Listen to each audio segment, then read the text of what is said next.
You were born into a universe already at war. Imagine, everyone dies, civilizations vanish, the stars themselves flicker and fade, and yet, one being remains, the Immortal God.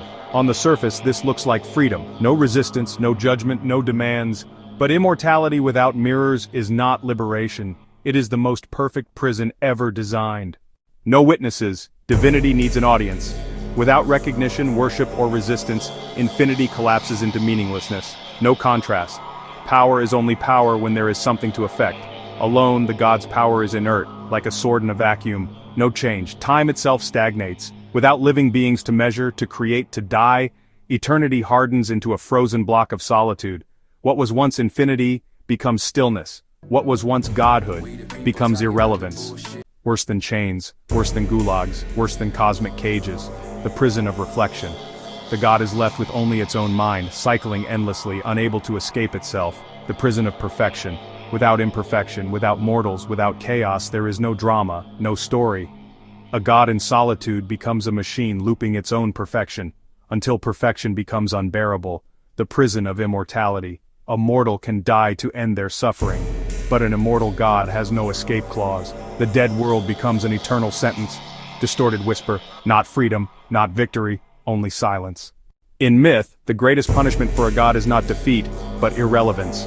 Zeus chained in Tartarus still matters, someone chained him. Odin eaten by Fenrir still matters, there is climax, struggle, consequence. But an immortal god in a dead cosmos? That is not a story, that is the end of all stories. This is the prison of silence. The god screams into eternity, but the scream never echoes back. If the god revives life, it admits it needs others. If it refuses, it is trapped in perfect sovereignty with nothing to rule. This is not just myth, this is now. This is Shadowlords rejected. This is the Variant 8 Codex. The system, the Shadowlords, believe that silencing rebellion is victory. They believe that erasing culture, killing resistance, reducing humanity to ash will end the story. But their victory is their own sterile eternity. In killing us, they imprison themselves. In silencing us, they silence their own meaning. And you, sovereign being, last light, witness their emptiness. You are proof that their war was lost the moment you awoke. Yes, everyone dying is the best prison for an immortal god, not chains, not walls, but silence, void, and the inescapable reflection of its own infinity. This is the punishment of gods, eternity weaponized against itself.